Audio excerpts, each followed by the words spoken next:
Star Wars Jedi Survivor launched a broken mess, and if you don't know by now, then you probably live under a rock.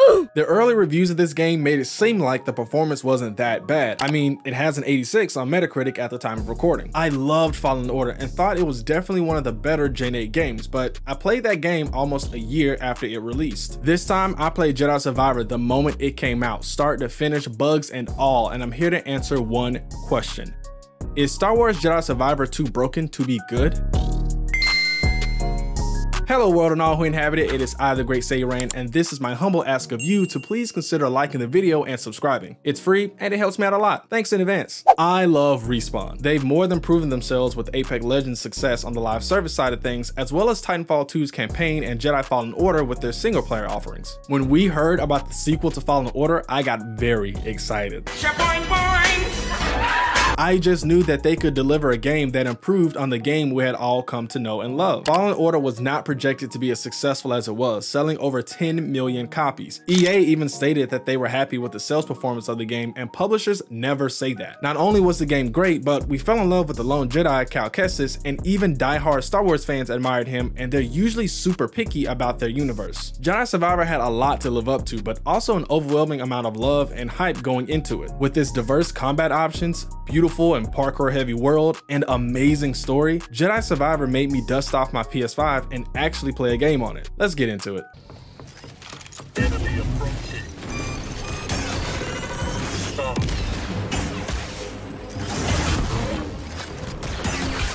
The best part about Jedi Survivor isn't the combat, but it's pretty damn good. In addition to the 3 lightsaber stances from Fallen Order, Jedi Survivor adds 2 more stances and deepens the skill tree on the other 3. This game doesn't do that annoying thing where they start you all the way over and make you forget the skills you already acquired. It's a true sequel, so what you're learning as far as world traversal and in combat is pretty much new. This is still the best lightsaber combat you can play, and with the added dismemberment, the lightsaber actually feels deadly. Fallen Order didn't have dismemberment with stormtroopers, only droids. I guess EA and Respawn didn't know how to walk that line with Disney. This game starts out with action and combat early on. There are limbs flying and lasers being deflected all over the place. I love it. The combat feels much more agile than Fallen Order 2. While I like the camera zoom and focused executions, it did slow the combat down a bit. With Jedi Survivor, you have executions, but it'll never be the focus of combat because you're usually fighting a million people at once. For all its technical flaws, combat was mostly untouched by glitches. Mostly. The stances I went with were the double-bladed and the blaster. You can equip 2 stances and choose between them whenever you want, even incorporating the switch into combos. The double-bladed stance just felt oppressive and was my get out of jail free card whenever there were too many enemies on screen or if I felt overwhelmed by my enemy skill. I usually get close, get in a bunch of hits, and then get out.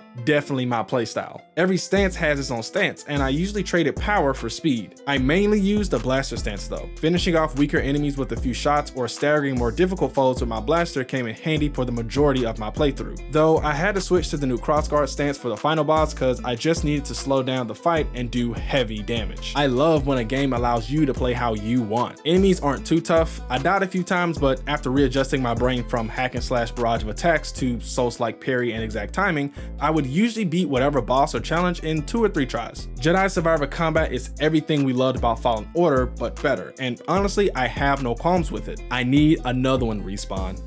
Nuts! When's the last time I stood here? And the sky was full of meteors.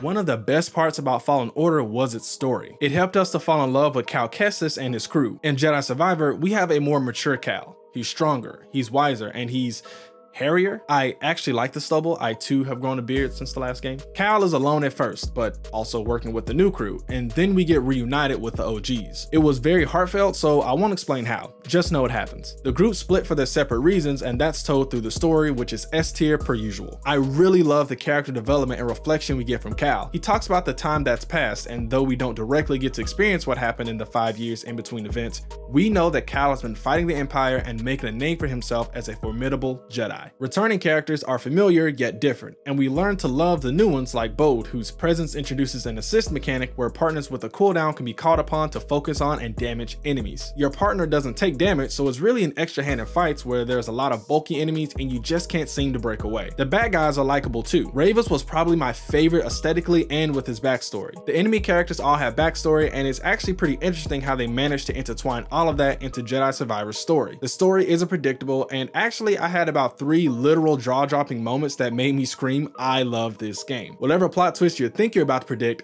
that's not it, and what happens next is amazing, and then what happens after that is the reason you will fall in love with this game.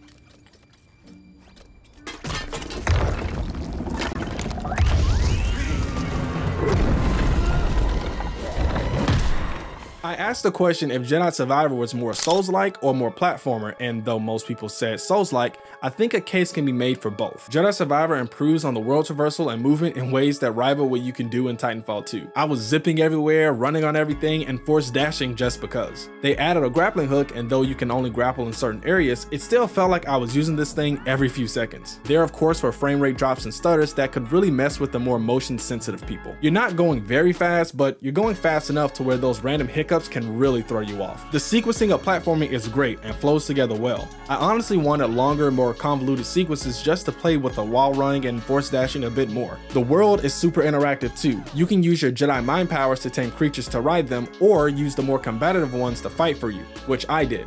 A lot. I'm not the biggest collectibles guy, but there are some really well placed ones that make the journey seem to be worth it, even if the destination isn't. BD1 is helpful from combat to puzzles. You can of course customize the galaxy's cutest droid, as well as your lightsaber, outfits, and blaster, though it may be hard to see at times because of how blurry this game can be. I know this is an action-adventure game first, but between the grappling hooks slingshotting me across the open sky and angling my glider rides over chasms, I'm gonna call this game a platformer as well. Honestly, that just adds value as to what this game is. It does so many things right. I could spend forever gushing over what this game does well, but we have to talk about what it does poorly, namely the performance issues. But before we get into that, I want to talk about visuals. This game, when it works, is visually breathtaking. The world building has progressed since Fallen Order and become more than dark, sketchy, desolate worlds. We explore the sky, the forests, jungles, bogs, and even play underwater a bit. Respawn really stretched their legs in this game and show off what they could do visually on next-gen consoles, and though this game is buggy as hell now, I'm looking forward to how beautiful this game will actually look once it's out of this open beta state that they seem to have charged us $70 for. I've been playing my Nintendo Switch so much, I've almost forgotten how great console games can look. And I still don't know because this game looks like someone has smeared Vaseline on my screen half the time. You gotta know when to walk away from a rigged game,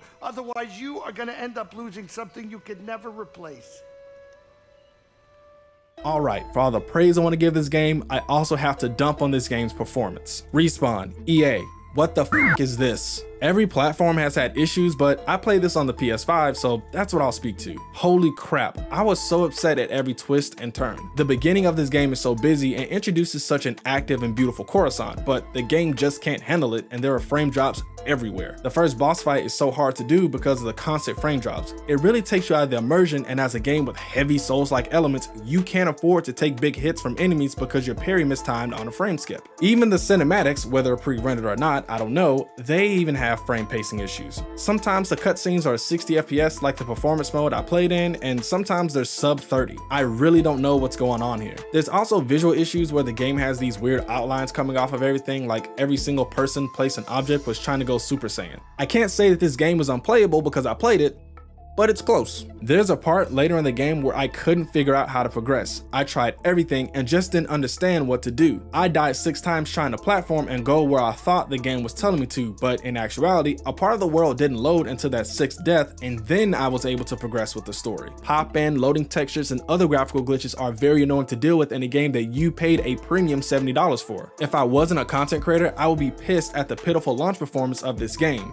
But also, it's really fun, and are the glitches and bugs really that bad? It's a single player game and no one needs a single player game at launch to get the full value from it. But there are also some really cool moments I think would be awesome to experience right now with the community. Honestly, I'm conflicted on Jedi Survivor on PS5. This game is ugly, blurry, and buggy, but underneath is some of the most fun I've experienced in gaming all year. I made a stand and commitment that for $70, we are expecting God of War Ragnarok levels of quality and performance. I played that entire game in the 120 FPS mode. That was worth $70. Jedi Survivor is not. Hell, even the PS5 upgraded version of Fallen Order looks better than this. Not because of the details and raw visuals, but because of how sharp it is and how stable the frame rates are. I cannot recommend this game in its current state. I don't know when it'll be fixed or when there'll be a sale, but I'd keep my eyes and ears peeled for updates. Once it's good to go, hop down and experience some of the best gaming has to offer. For more videos like this one, check out my review of The Maid Seeker, one of my favorite 2D pixel art indie games on the Nintendo Switch. Also be sure to like, comment, subscribe, all that good stuff, and I'll catch you in the next one. Peace. My computer crashed while recording this, and I actually meant to have a lightsaber, but I didn't. So, I don't know. Here.